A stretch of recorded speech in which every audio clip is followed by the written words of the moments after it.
ഈ ഈ ഈ ഈ എന്താണ് പ്രതിഭാശാലികളുടെ നമ്മുടെ ദേശാഭിമാനം ജ്വലിപ്പിച്ച മുദ്രാവാക്യങ്ങൾ അങ്ങനെയുള്ള മുസ്ലിങ്ങളെ ഇവിടെ രണ്ടാം തരം പൗരന്മാരായി കണക്കാക്കുന്നത് ശരിയാണോ? അദ്ദേഹം പറഞ്ഞതിനോടെല്ലാം അങ്ങേറ്റത്തെ അനുഭാവമുണ്ട് എനിക്ക്. കാരണം ആ സത്യം അദ്ദേഹം സംഘപരിവാറിനെ ഓർമ്മിപ്പിച്ചത് നന്നായി. പക്ഷേ അതിൻ്റെ മറുവശത്ത് കൂടി അദ്ദേഹം മറക്കരുത്. ഞങ്ങളെ ഇന്ത്യൻ സ്വാതന്ത്ര്യ സമരത്തിൽ ഇന്ത്യൻ നാഷണൽ കോൺഗ്രസ് വഹിച്ച പങ്ക് പിണറായിക്കും നിങ്ങൾക്കും അറിയാം. ചരിത്രത്തിന് അത് വിസ്മരിക്കാൻ കഴിയുമോ? ആ സ്വാതന്ത്ര്യ സമരത്തിലൂടെയാണല്ലോ, ആ സ്വാതന്ത്ര്യ സമരത്തിൻ്റെ നായകന്മാരല്ലോ ഇന്ത്യൻ ഭരണഘടനയ്ക്ക് രൂപം കൊടുത്തത്. ആ ഭരണഘടനയിലല്ലേ ഇന്ത്യ ഒരു മതേതര രാജ്യമാണെന്ന് നമ്മൾ സ്ഥാപിച്ചത്. ആ ഭരണഘടനയ്ക്ക് ലംഘനമാണ് ഈ പൗരത്വമില്ലെന്ന് ഞങ്ങൾ പറയുമ്പോൾ, ഭരണഘടന രൂപീകരിക്കുന്നതിന് വരെ പങ്കുവഹിച്ച ഞങ്ങൾ സംഘപരിവാർ കൊണ്ടുവന്ന ഒരു നിയമത്തെ ഞങ്ങൾ എതിർത്തില്ല, ഞങ്ങൾ ഒളിച്ചു കളിച്ചു എന്ന് പറയുന്ന മുഖ്യമന്ത്രി പറഞ്ഞതുകൊണ്ട് മാത്രമാണ് ഞാൻ ഈ ചരിത്ര സത്യങ്ങൾ പറയേണ്ടി വന്നത്. അതുകൊണ്ട് പിണറായിയുടെ ഒന്നും യാതൊരു തരത്തിലുള്ള സർട്ടിഫിക്കറ്റും സംഘപരിവാറിനെ എതിർക്കുന്നതിൽ ഞങ്ങൾക്ക് വേണ്ട. രാഹുൽ ഗാന്ധി പറഞ്ഞു എന്നാണ് ചോദിച്ചത് അദ്ദേഹം. ഏത് ന്യായ് ജോഡോ യാത്രയ്ക്കിടയിൽ ഇന്ത്യയിലെ 16 സംസ്ഥാനങ്ങളിൽ 12 കോടതികൾ കയറി ഇറങ്ങുന്ന ആളാണ് രാഹുൽ ഗാന്ധി. സവർക്കറെക്കുറിച്ച് അദ്ദേഹം നടത്തിയ പ്രസ്താവനയുടെ പേരിൽ അദ്ദേഹത്തിൻ്റെ പാർലമെൻറ്റ് അംഗത്വം നഷ്ടപ്പെട്ടു. ആ രാഹുൽ ഗാന്ധിയോടാണ് സംഘപരിവാറിനെതിരെ ഒരു കേസ് കൊടുക്കാൻ തയ്യാറല്ലാത്ത മുഖ്യമന്ത്രി രാഹുൽ ഗാന്ധി ഇതിനെ എതിർത്ത് ഇതെല്ലാം ചോദിക്കുന്ന എന്തിനാ? തെരഞ്ഞെടുപ്പിനെ ലക്ഷ്യം വെച്ചുകൊണ്ടാണ്. ഈ ലോക്സഭാ തെരഞ്ഞെടുപ്പിൽ 4-5 സീറ്റും കുറേ വോട്ടും. അത് തന്നെ എന്താ സ്ഥിതി? നമ്മുടെ ഇവിടെ വന്നല്ലേ നമ്മുടെ AK ബാലൻ പറഞ്ഞത്, നിങ്ങളുടെ മുമ്പിലല്ലേ AK ബാലൻ പറഞ്ഞത്, നിശ്ചിത ശതമാനം വോട്ടും സീറ്റും കിട്ടിയില്ലെങ്കിൽ അടുത്ത തെരഞ്ഞെടുപ്പിൽ അരിവാൾ ചുറ്റിക നക്ഷത്രത്തിന് പകരം എന്താണ് ഈനാമ്പേച്ചി, എലിപ്പത്തായം, തേൾ തുടങ്ങിയ ചിഹ്നങ്ങളിൽ മത്സരിക്കേണ്ടി വരും. അക്കാര്യത്തിലൊരു സംശയവുമില്ല. ഈ തെരഞ്ഞെടുപ്പിൽ CPM-ന് എന്താ കിട്ടാൻ പോകുന്നത് നമ്മൾ കാണാൻ പോവുകയാണ്. ഞാനതിൻ്റെ കൂട്ടത്തിൽ അദ്ദേഹത്തിനൊരു മറുപടി പറഞ്ഞു അദ്ദേഹം നിർദ്ദേശിച്ച ചിഹ്നങ്ങളുടെ കൂട്ടത്തിൽ ഒന്ന് വിട്ടുപോയി. ഈനാമ്പേച്ചിയുടെ കൂടെ മുഖ്യമന്ത്രിയുടെയും മന്ത്രിമാരുടെയും വീട്ടിൽ അവരുടെ ഉറക്കം കെടുത്തുന്ന മരപ്പെട്ടിയെ കൂടെ ഉൾപ്പെടുത്തണം. അപ്പോൾ ശരിയാവും. നമ്മൾ കേരളത്തിൽ ഈനാമ്പേച്ചിക്ക് കൂട്ട് മരപ്പെട്ടി എന്ന് പറയല്ലേ. അപ്പോൾ അടുത്ത തെരഞ്ഞെടുപ്പിൽ ചിഹ്നം രക്ഷിക്കാൻ വേണ്ടി ജനങ്ങളോട് വോട്ട് ചോദിക്കുന്ന പാർട്ടിയാണ് മുഖ്യമന്ത്രി. അങ്ങയുടെ കേന്ദ്ര കമ്മിറ്റി മെമ്പറാണ് പറഞ്ഞത്. അരിവാൾ ചുറ്റുക. ഞങ്ങൾ ഈ രാജ്യത്തെ ജനങ്ങളോട് വോട്ട് ചോദിക്കുന്നത് എന്തിനാ? ഇന്ത്യയുടെ ഭരണഘടനയെ രക്ഷിക്കാൻ, ജനാധിപത്യത്തെ രക്ഷിക്കാൻ, മതേതരത്വത്തെ രക്ഷിക്കാൻ, അല്ലാതെ കൈപ്പത്തി ചിഹ്നം രക്ഷിക്കാനല്ല ഞങ്ങൾ വോട്ട് ചോദിക്കുന്നത്. കൈപ്പത്തി ചിഹ്നം ഞങ്ങളുടെ തെരഞ്ഞെടുപ്പ് അടയാളമാണ്. പക്ഷേ ഞങ്ങൾ നിലനിർത്താൻ ആഗ്രഹിക്കുന്ന ഇന്ത്യയാണ്. നിങ്ങൾ നിലനിർത്താൻ ആഗ്രഹിക്കുന്നത് നിങ്ങളുടെ പാർട്ടിയുടെ അംഗീകാരത്തെയാണ്. ഇത് തമ്മിലുള്ള വ്യത്യാസം മുഖ്യമന്ത്രി മനസ്സിലാക്കി വേണം പൗരത്വ നിയമത്തിനെതിരായി ഇനി ഞങ്ങൾക്കെതിരായിട്ടുള്ള ആക്രമണം നടത്തേണ്ടത്. മുഖ്യമന്ത്രി ഇതെവിടെയൊക്കെ പ്രസംഗിച്ചു? കോഴിക്കോട് പ്രസംഗിച്ചു, അദ്ദേഹം കണ്ണൂർ, കാസർഗോഡ് പ്രസംഗിച്ചു, മലപ്പുറത്ത് പ്രസംഗിച്ചു. മലബാറിൽ മാത്രം പൗരത്വ നിയമത്തിനെതിരായി LDF ഈ പ്രചരണവും പ്രസംഗങ്ങളും നടത്തുക എന്തിനാണ്? അത് നിങ്ങൾക്ക് മനസ്സിലാവും. അതുകൊണ്ടാണ് കോഴിക്കോട് വരുമ്പോൾ ഞാൻ ഈ ചോദ്യം മുഖ്യമന്ത്രി, തിരുവനന്തപുരത്തില്ലല്ലോ പൗരത്വ നിയമത്തിന് എതിരായിട്ടുള്ള സമ്മേളനം. ഇതെല്ലാം തെരഞ്ഞെടുപ്പിൻ്റെ ട്രെൻഡ് സെറ്റ് ചെയ്യാൻ പിണറായി വിജയൻ എത്ര പൗരത്വ നിയമത്തിനെതിരായിട്ടുള്ള പ്രസംഗം നടത്തിയാലും ഞങ്ങൾ ആ കെണിയിൽ വീഴുകയില്ല.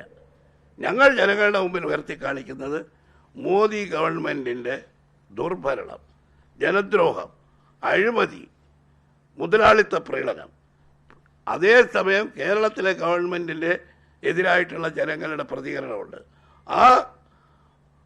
ആ പ്രതികരണത്തിൽ എന്താ? ഈ സർക്കാരിൻ്റെ അഴിമതിക്കും പിണറായി വിജയൻ്റെ ദുർഭരണത്തിനും അവരിപ്പോഴും കാണിച്ചുകൊണ്ടിരിക്കുന്ന അഹങ്കാരം. സിദ്ധാർത്ഥ് എന്ന ഒരു വിദ്യാർത്ഥിയെ കൊല ചെയ്തിട്ട് CBIക്ക് വിടാൻ തീരുമാനിച്ചു. ആ കേസ് അട്ടിമറിക്കാൻ പോയി. ഇന്നലെ ഞങ്ങളെല്ലാം പ്രതിപക്ഷ നേതാവും ഞാനും രമേശ് ചെന്നിത്തലയും സിദ്ധാർത്ഥൻ്റെ പിതാവിന് ഞങ്ങൾ ഉറപ്പ് കൊടുത്തു. ഇത് അട്ടിമറിക്കാനാണ് ഞങ്ങളും കൂടി പ്രക്ഷോഭ രംഗത്ത് വന്നപ്പോഴാണ് പ്രത്യേക ദൂതൻ വഴി CBIക്ക് അയച്ചു കൊടുത്തത്. അപ്പോൾ ഒരു കാര്യം തീർച്ച, ഇത്തരം വിഷയങ്ങളിൽ നിന്ന് ഞങ്ങളെ ശ്രദ്ധ മാറ്റണം. അപ്പോൾ പൗരത്വ നിയമം പറഞ്ഞാൽ ഞങ്ങൾ അതിന് മറുപടി പറയും. ഞങ്ങൾ സിദ്ധാർത്ഥൻ്റെ കേസ് പറയില്ല. ഞങ്ങൾ മാസപ്പടി, മുഖ്യമന്ത്രിയുടെ മകളുടെ പേരിലുള്ള മാസപ്പടി ആരോപണം പറയില്ല. AI ക്യാമറ പറയില്ല. അതൊക്കെ പിണറായിയെ പോലെ തന്നെ തെരഞ്ഞെടുപ്പ് തന്ത്രങ്ങൾ ആവിഷ്കരിക്കുന്നതിനും പ്രചരിപ്പിക്കുന്നതിനുമുള്ള എല്ലാ അറിവും കഴിവും ഉള്ളവർ തന്നെയാണ് UDF ഉള്ളത് എന്ന് മുഖ്യമന്ത്രിയെ സ്നേഹപൂർവ്വം ഓർമ്മിക്കുന്നു. പിന്നെ ഈ പൗരത്വ നിയമത്തിനെതിരായി മുഖ്യമന്ത്രി പറയുമ്പോഴല്ല, ഞങ്ങളെല്ലാം പറഞ്ഞപ്പോൾ മുഖ്യമന്ത്രി പറഞ്ഞു ഇപ്പോൾ കേസ് പിൻവലിക്കും, 548 കേസ് പിൻവലിക്കും. ഇന്ന് ഞാൻ കോഴിക്കോട് വെച്ച് വായിച്ചു ഒരു പത്രത്തിൽ 159 കേസുകളാണ് കോഴിക്കോട് പോലീസ് രജിസ്റ്റർ ചെയ്തത്. 24 എണ്ണം അത് നേരത്തെ ഒഴിച്ച് മുഴുവനും ഇപ്പോഴും നിലനിൽക്കുന്നു. ഇതുവരെ കേസ് പിൻവലിച്ചിട്ടില്ല. ഒരു വശത്ത് പൗരത്വ നിയമത്തിനെതിരായി ഘോരഘോരം മുഖ്യമന്ത്രി പ്രസംഗം. എന്തിനാണ് അവരെ പേരിൽ കേസ് ചെയ്തത്? പൗരത്വ നിയമത്തിനെതിരായി പ്രതിഷേധിച്ചതിനാണ്. അതിനാണ്. അല്ല, അപ്പം ഇത് ഞങ്ങൾ ഈ പൗരത്വ നിയമത്തിൽ കേസിൽപ്പെട്ട ആളുകൾ ചോദിക്കുന്നത് മോഡിയും പിണറായിയും തമ്മിൽ എന്ത് വ്യത്യാസം? മോഡി നിയമം കൊണ്ടുവന്നു, ആ നിയമത്തിനെതിരായി പ്രതിഷേധിച്ച ഞങ്ങളെ പിണറായി ജയിലിലടച്ചു. ഇവർ രണ്ടും ഒന്നാണ് ഈ കാര്യത്തിൽ. വോട്ടിന് വേണ്ടി മാത്രമാണ് പൗരത്വ നിയമത്തെ കുറിച്ച് കോൺഗ്രസ്, അതിനിപ്പോൾ BJP അദ്ദേഹം കടുത്ത വാക്കുകൾ ഉപയോഗിച്ച് പൗരത്വ നിയമം കൊണ്ടുവന്ന BJP ആക്ഷേപിക്കുന്നില്ല, എതിർക്കുന്നില്ല. എതിർക്കാൻ അദ്ദേഹത്തിന് ധൈര്യമില്ല. കാരണം പലതുമുണ്ട് എതിർക്കാൻ ധൈര്യമില്ലാത്ത. ആ കാരണങ്ങളൊന്നും ഞാൻ ആവർത്തിക്കുന്നില്ല. അദ്ദേഹം ഇടയ്ക്കിടയ്ക്ക് എന്നെ മടിയിൽ കനവില്ല, അതുകൊണ്ട് എനിക്ക് വഴിയിൽ ഭയമില്ല. മടിയിൽ കനവുമുണ്ട്, വഴിയിൽ ഭയപ്പെട്ടാണ് മുമ്പോട്ട് പോകുന്നത്.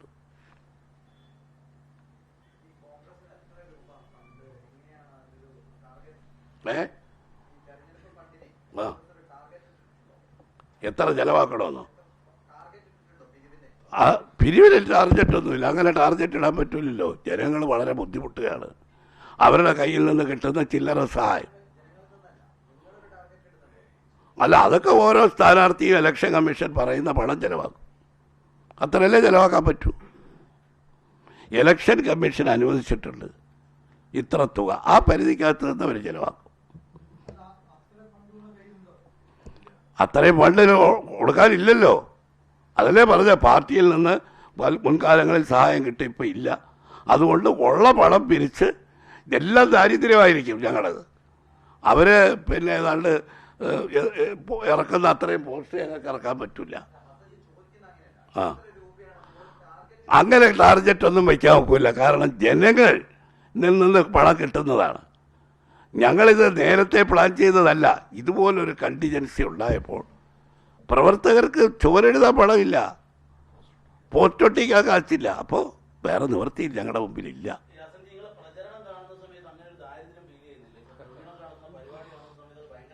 അതല്ല നമ്മളെ നാട്ടിൽ പറയാറില്ലേ, പട്ടിണി കിടന്നാലും നല്ല അലക്കി തുണിച്ച, അല്ല, പട്ടിണി നടന്നാലും അലക്കി തേച്ച തുണി ഇട്ടല്ലേ നമ്മൾ വറുത്തിറങ്ങുള്ളൂ. മലയാളികൾ അഭിമാനികളാണ്. അതുകൊണ്ട് ഇത്തരം ഒരു തെരഞ്ഞെടുപ്പിന് പോസ്റ്റർ ഇറക്കാതിരിക്കാൻ പറ്റൂ. സ്ഥാനാർത്ഥി 2 ഇറക്കുമ്പോൾ ഒന്നെങ്കിലും ഇറക്കണ്ടേ? അത് തന്നെ.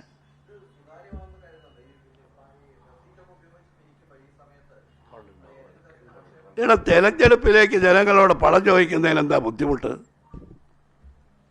നിങ്ങൾ ഏത് ചോദിച്ച, ക്ഷമിക്കണം, ഏത് പത്രത്തിൻ്റെ പ്രതിനിധിയാണ്? അല്ലല്ല, ഏത് അറിയാൻ വേണ്ടി ചോദിക്കുക. അല്ല, ഇതിനകത്തെ രസീത് അടിക്കും, പണം പിരിക്കും, അത് ഇലക്ഷൻ കമ്മിറ്റിയെ കണക്ക് ബോധ്യപ്പെടുത്തി. ഇപ്പോൾ ഒരു പഞ്ചായത്തിൽ ഇറങ്ങിയാൽ ചിലപ്പോൾ 5000-ഓ 3000-ഓ കിട്ടും. അത് അവിടുത്തെ ചിലവുകൾക്ക് ഇലക്ഷൻ കമ്മിറ്റി പിരിക്കുന്ന പണം അവിടെ ചിലവാക്കും. അല്ലാതെ ഇത് സുതാര്യമാണോ, ഫണ്ട് വയ്ക്കണമെന്നൊക്കെ ചോദിച്ചാൽ നേരത്തെ പ്ലാൻ ചെയ്യുന്ന ഫണ്ടിനാണെങ്കിൽ അതെല്ലാം ഉണ്ടാവും. ഞങ്ങൾ നേരത്തെ ആണെങ്കിൽ കൂപ്പണടിച്ച് കൊടുക്കുകയല്ലേ ഉള്ളൂ. ഞങ്ങൾ കൂപ്പണടിച്ച് കൊടുക്കും. ഇപ്പം അതിനൊന്നും സമയമില്ല. ഇനി ഇലക്ഷൻ എത്ര ദിവസം ബാക്കിയുണ്ട്?